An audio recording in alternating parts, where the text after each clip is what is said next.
There are many examples of how even the most successful entrepreneurs and business managers can fail personal conviction, when they put personal conviction and opinion ahead of data. Andy Grove, Intel's legendary CEO, committed the business to video conferencing equipment in the late 1990s. Jeff Immelt, another storied CEO, bet GE's future on the industrial Internet of Things. The browser company Mozilla reportedly spent $400 million on a new phone operating system. These are decisions made on instinct that failed. So, how does a corporate explorer replace or at least supplement instincts and opinions with data and experience, with data and evidence to demonstrate whether an idea is worth pursuing, or if it requires a pivot or even a shutdown?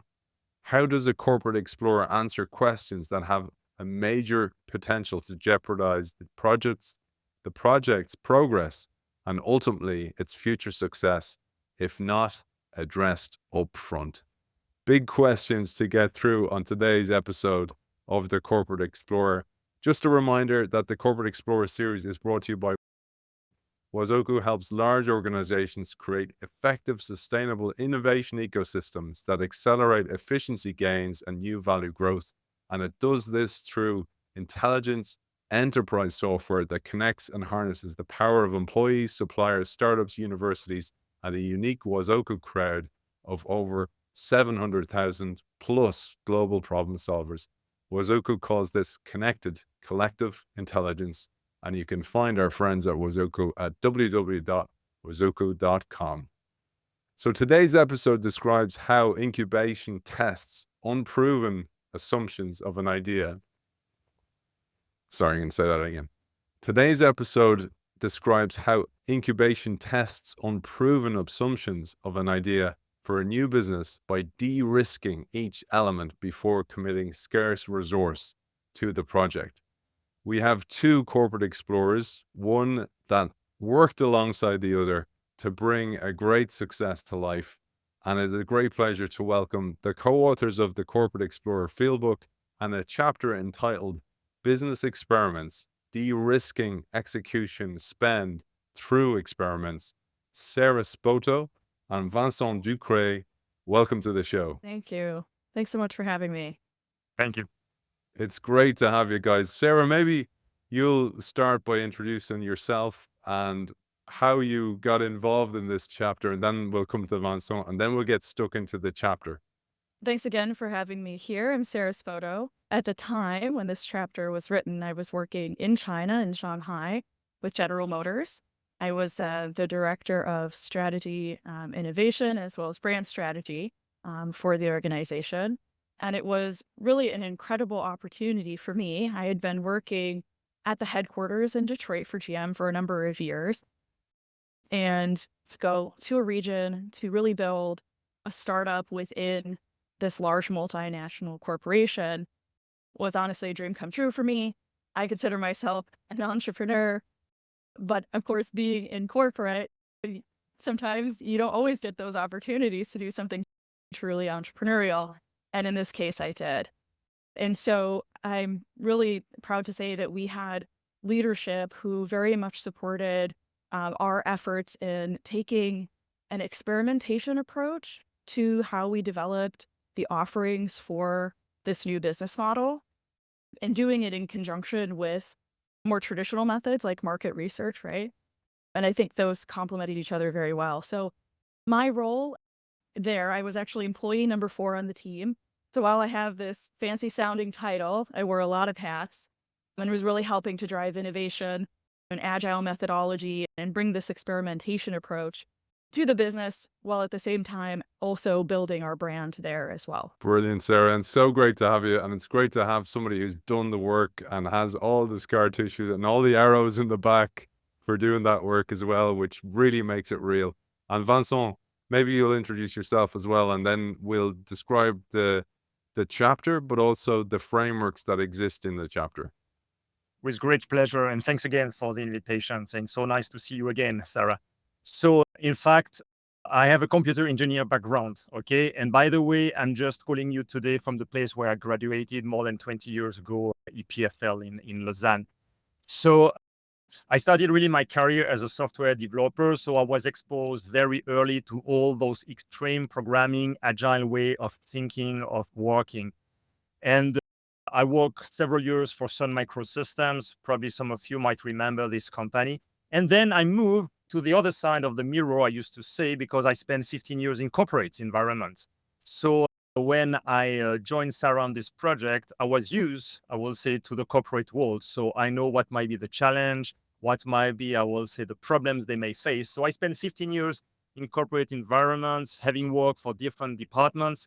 And the last 6-7 years, I was part of the transformation organization, moving a very famous company from business-centric to customer-centric. So really adopting a much more customer-centric approach for this company.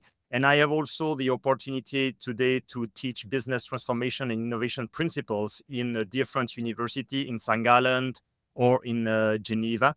And I joined ChangeLogic 2.5 years ago as a consultant to help company to grow beyond their core business. So really, more or less, I will say helping company like Sarah was working for to explore, test, and scale new venture and new business. And this is how I will say, working with Sarah on this very interesting and passionate project for GMPI in China. Brilliant. We have the perfect people in the room to get both sides of the story as well. And I thought we'd start by that. So Vincent, you've taught other people the frameworks, but also you've used those frameworks in organizations, which is a totally different thing than just teaching them the whole time. So we're going to tee us up for one of the great diagrams that's in this chapter, the business learning life cycle. And I'll show that on the screen in a moment. But just to tee you up, you say the first impulse for many corporates is to trust their employees' experience, knowledge, and skills to address uncertainties. They have earned this trust by delivering high performance results in the past from the existing businesses for many years. However, the reality is that rarely an idea survives its first contact with a customer.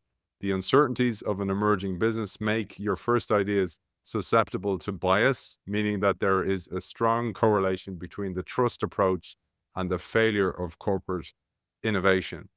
And then you outline steps to perform iterative experimentation from assumption identification through experiment design and execution to data-driven decision-making. And you use an approach that Sarah used in China with General Motors China premium import. And we'll talk about that in a moment. But first, Vincent, I'd love if you'd introduce us, and I'll show on the screen this great diagram. Thank you, Aidan. So in fact, one of the challenge of corporates where they are launching new ventures is that they are most of the time entering a world of uncertainties, something that they never explored before. And the high risk they can take is just to rely on the past experience to take decisions for something which is completely new for them. And this is the big difference between explorations and exploitations. Exploitations, you have probably decades of success where you have fine-tuned everything to work perfectly. But usually you cannot use this experience, this knowledge, to explore new world. And this is why you need to adopt this de-risking approach that we have illustrated through this loop called business experiments. And for this, you usually start by stating all the key assumptions, hypotheses you are making about your new ventures. Those might be related to the customers you think you will deliver a value proposition. It might be related to the problem you think you are addressing, as well as to the value proposition itself. And maybe the ecosystems you think you need to put in place to deliver the value proposition. So you start first by listing, establishing all those key hypotheses you are making. Usually you can say, what must be true for my idea to work, okay? Because if this is not true, I might be, I will say, doing the wrong stuff for the wrong people, okay? So once you have done this one, you can move to a steps 2, which is about prioritizing those assumptions, hypotheses, because you cannot address everything at the same time. Will you be able to de-risk at 100% of business? No, okay? If you do this in 6 years, you are still de-risking, I will say, an idea. But they are very burning risk that you have to tackle as soon as possible, because you know that if you are wrong, you might probably, I will say, to move back a few weeks, if not months, in the past to correct something. So this is why you need to prioritize your hypothesis. And looking usually at what I call RATs, your riskiest assumption to test, okay? This is, I would say, the one that are the most dangerous for your project. This is where usually sometimes you put the dust below the carpet, expecting that the dust will never pop up again. Don't do this, okay? Look at those one, even if this one is putting in danger the project you are working on. Then once you have identified those riskiest assumptions to test, this is where the most interesting part starts for me, and probably the most creative one is designing experiments. How can you invalidate your assumptions? By getting real data evidence from your target customers. And this is also applicable for B2C and B2B model from your partner as well, okay, in the B2B models. And when I mean, this is where you need highly creative, because most of the time you don't have anything tangible to show to your customers. You are still at a very early stage. So how can you test with your customers typical willingness to pay, willingness to acquire your solutions, okay, when this solution still does not exist? And when I mean you need to be creative, because you need to go beyond the traditional way of testing with your customers, which are asking them or making a survey, okay? Which is the easiest way, I will say, to get data from your customers, but maybe the easiest way as well to get bias data, okay?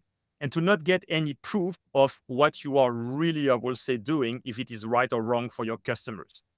Once you have done your experiments, of course, you will collect learnings, okay, Aidan? And those learnings might be telling you that you are right or wrong. At the end, it doesn't matter. It just gives you, I will say, the data you need to take decisions.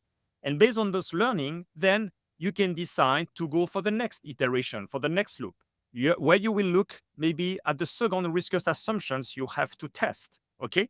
And maybe sometimes you will have collected enough evidence after a few loops that you can move forward with your project, okay? That, for example, it's time for you now to start building really your first version of your product, like your MVP, okay, to test it further with your customers.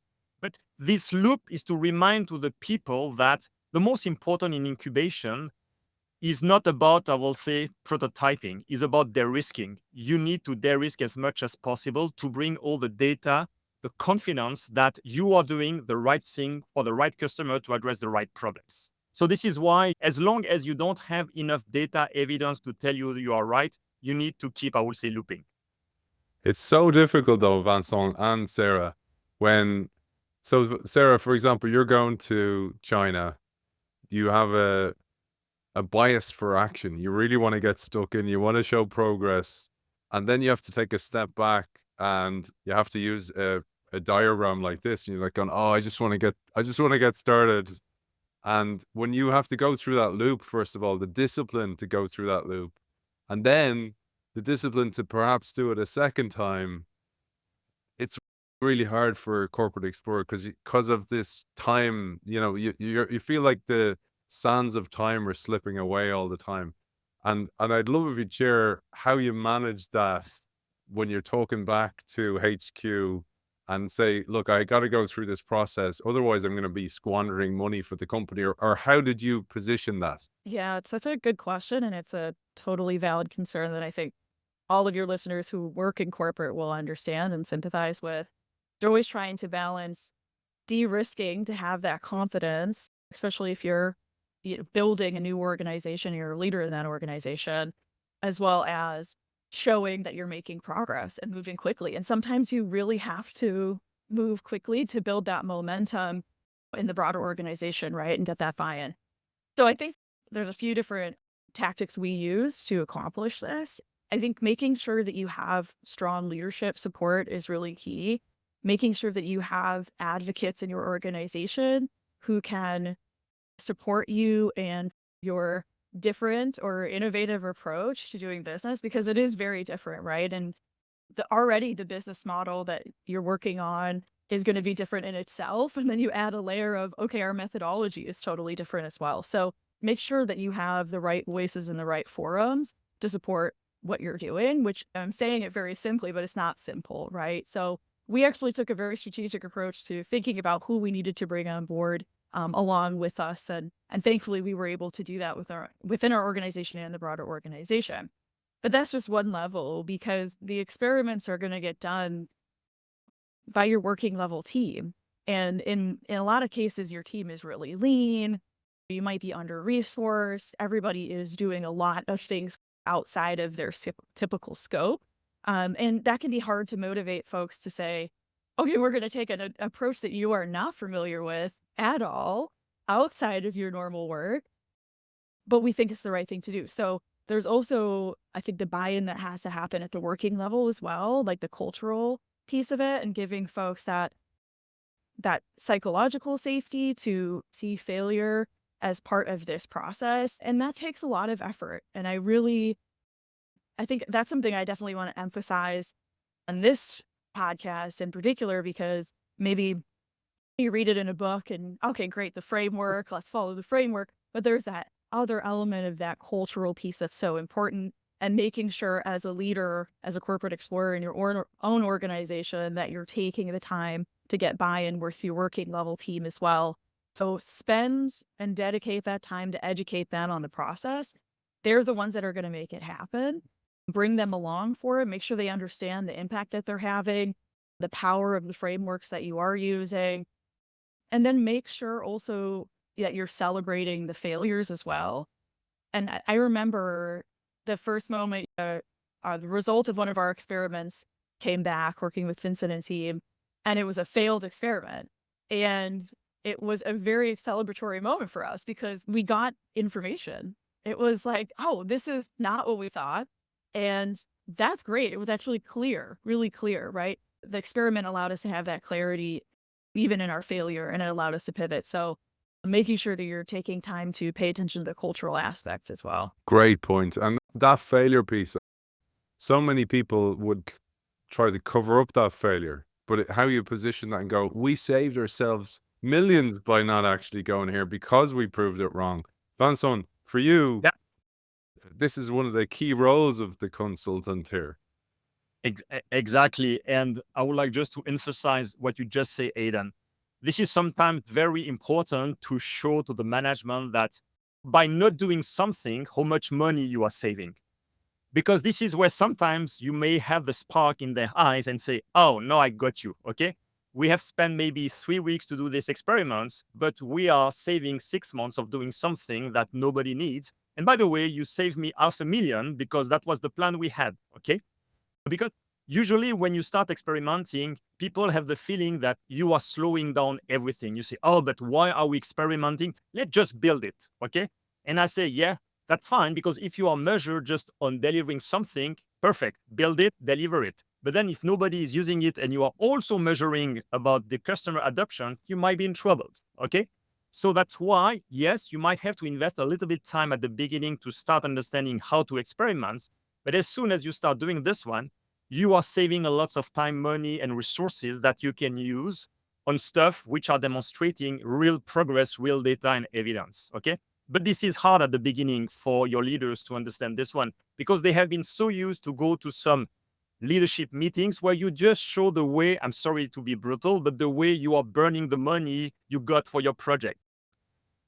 Here, you are much more adopting a small step approach where you show progress. And you are not measuring the progress in the same way that you are measuring an exploitation project, because here you have lots of unknown. So you have to also measure differently, I will say, your progress, but showing the way you are saving money. It's a nice way for some people to get it very quickly. These are the conversations that don't happen early. Like this doesn't happen. And it's great, Sarah, to hear you say that the culture allowed you to even engage with Vincent and the change-logic teams to actually go, we're going to do this slowly. We're going to go through these steps so that we don't squander money and waste resource and waste our time as well, and ultimately get to a failure. But if we find those failures or those cracks early, that's actually a huge win. That's a very tough chasm to cross for corporate explorers. And I've been guilty of this, as have so many of our audience, where we're going, if I build something, even if it's not successful, at least I've built it and I can point to it. But that's not what you want to point to. So there's a lot in there, but I wanted to bring it back a step. So Sarah, I'm just thinking about you as a template for many corporate explorers. So you've been given this huge opportunity. The first step is then you go, okay, I need to map this out. You had an existing relationship with ChangeLogic. Vincent becomes your account manager. And then do you guys map it together and you kind of go, this is how we're going to approach it? And then you go for it? Because there's a diagram that I have from the book that I thought it looks like this was the next step then. And I just want to help our audience go, because there's lots of little bits in between that we skip when we have these conversations, but I really want to help other corporate explorers so they get it. So maybe I'll share on the screen this diagram, and maybe you'll talk through us, because this maps to very much to the framework. And this is how you actually stepped into China. Well, it's a great question because I think the context is really important. When I think it's worth actually taking a step back on it. Because I was fortunate enough to join the team, as I mentioned, as employee number 4. And so we were really lean, and then we could all really take a strong leadership position in building the strategic vision for the organization. And for us, I think that was why we were successful with implementing experimentation, because even before we knew who ChangeLogic was, the managing director and the rest of the leadership team, we spent a lot of time being really clear on what our objectives were as an organization. And I think what helped us be more open to accepting like this process of experimentation is that our objectives weren't as more typically focused on get XYZ done, but really more focused on the learnings we wanted to generate. And so to simplify it, it was really making sure that we had organized the team around the right incentives that then made it possible to even explore something like what we did with ChangeLogic and with Vincent. And so we didn't explicitly have that relationship or that process in mind. I was not familiar with experimentation at all. Not since taking science classes in school, right? I was very familiar with, like, at a broad level, obviously the importance of getting data, and we're a very data-centric business, and the importance of market research and getting in front of your consumers and that kind of stuff, but not experimentation explicitly. But I think taking the time to build the right incentives and the right vision early on then led us down this path of thinking about how can we really be successful. And it became clear that de-risking was really important, and that that as a leadership team, we wanted to look beyond the typical approaches to doing that. And that's where ChangeLogic became involved. One of our leadership team members, he had a relationship with ChangeLogic, and so we brought them in. But honestly, it was midstream. And so that's why I think I mentioned that cultural piece, because even by the time that Vincent came involved, the team was growing really quickly, and we had people running. We had experts doing sales, right? We had experts doing marketing, and they were running down the path of the tasks that they needed to get done. And so we introduced this midstream and had to really get everybody at that working level on board with us with experimentation. So that's kind of how it happened. Truthfully, it did take some time for us to educate the team, to get them on board, to build the right group of folks who were going to focus on the experimentation. We wanted it to sit very cross-functionally. We didn't want this to be siloed with market research experts or marketing experts or commercial experts. We wanted everybody from, or at least a representative from, every discipline as a part of the process. So obviously that requires some education as well. But once we had lined up those right teams, then we were able to work effectively with Vincent and team to start generating experiments. It always takes a bit to get the first few off the ground, lots of questions and trial and error. And then I think once we did that and we got some in market, then we were able to build momentum and really start to get the data and results. And to Vincent's points earlier, demonstrate to our leadership the value of this process as a complement to the traditional methods we were also using to de-risk our business. So tell us about the first experiment, say, for example, or maybe it was the one that you proved was wrong, the wrong approach. So what actually happens, and maybe we'll use this diagram on the screen to map those steps that you took. The first was really the assumptions analysis. And I think this is so critical. It's important not to skip this piece of it. And honestly, even as a corporate explorer, if you are not fully on board with experimentation as a process, just start with the assumptions analysis, because that alone is going to reveal so much about your biases as an organization and help frame your thinking from the very beginning. It's still a tactic that I use even in my own work as a marketing professional, even if I don't go into experimentation. But anyway, so we started with the assumptions analysis and really saying what must be true for this business to work. And then, of course, applied that to different offerings that we were exploring. And that was not a short process necessarily, because again, it was cross-functional. We wanted to have input from the right teams. We wanted to be robust enough. From there, we prioritized the assumptions based on some assumptions we could really quickly answer, either with existing data or data that already existed publicly, third-party data or results from recent market research or things like that. Or some were just simply questions we could get answered within the organization. And then some were true unknowns. And that's where we focused the experimentation. Even building this framework during the process was what happened, right? So we had what on the screen here is this nice, neat framework, but it looked different the first time we were using it and it evolved to fit what I think you make it most effective for our use. But yeah, so then we were able to define the experiment. And I think if I can add on this, Aidan and Sarah, thank you. What you see on the screen is a great example of one of the experimentation among, I will say, I don't remember how many we run over the last probably 1.5 years of this project, but that was an experimentation where probably most of the time people would have just, I will say, asked customers to get a response to the questions. In that case, we really use like community in China to test, I will say, people's behaviors and figuring out without, I will say, asking them if they will rather opt for solution A rather than solution B. But they were not knowing that we were really testing them. It was made in a way that it was natural for them to get, I will say, this offer in front of them and select A or B. But we were here testing really customer behaviors. And this is where experimentation is very challenging for most of the corporate, is how can I cross the border between people saying and people doing? And this is a good example where we were testing this idea about vehicle subscription services to see if the model we had in mind, where we have multi-branded, would get preference to a model where you have only cars from the same brand, okay? And again, you can have just, I will say, question a few people around and say, do you prefer to rent always car from this brand, or you would like to have a portfolio of brands? And maybe they will have tell you yes. But the problem is that they tell you yes, and the day where the offer exists, they don't use it, okay?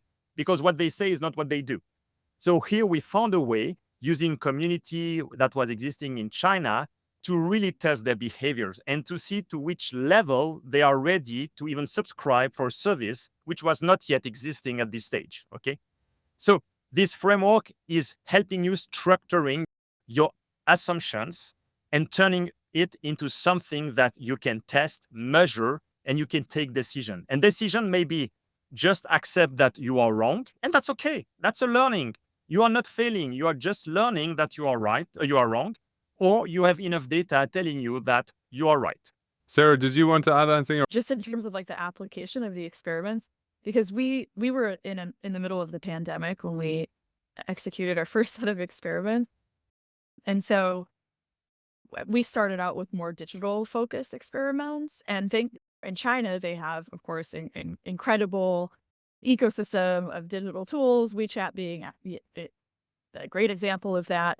And to Vincent's point, then we could really leverage that for understanding community behavior. But eventually we were able to pivot into experiments in real life. And I think that's really important because it's so easy to stay within your corporate environment, stay within your building. And something that ChangeLogic really challenged us to do is to get out of the building, to get in front of customers, because a secondary benefit to doing these experiments is you give your team exposure to customers in a way that they might not typically get in their normal roles. And I think those learnings go even beyond the results of the experiment as well. Fantastic. Guys, for people who want to reach out and find you, where's the best place? Sarah, you first. Where's the best place to find you? You can find me at Sarah Spoto at LinkedIn. Same for me, LinkedIn, Vincent Ducret, Vincent Ducret. You will find me. Multiple ways of saying it, Vincent, but it's Vincent Ducret, which is the best way. And it's been a pleasure having you, authors of the Corporate Explorer Fieldbook. And before I finish and before I thank our guests, I want to thank our sponsor, Wazoku, who helps large organizations create effective, sustainable innovation ecosystems that accelerate efficiency gains and new value growth, and does so through intelligent enterprise software that connects and harnesses the powers of employees, suppliers, startups, universities, and the unique Wazoku crowd of problem solvers of 700,000 plus, what Wazoku calls connected collective intelligence. And you can find Wazoku at www.wazoku.com. For now, authors of the Corporate Explorer Fieldbook, Vincent Ducret and Sarah Spoto, thank you for joining us. Thank you for inviting us.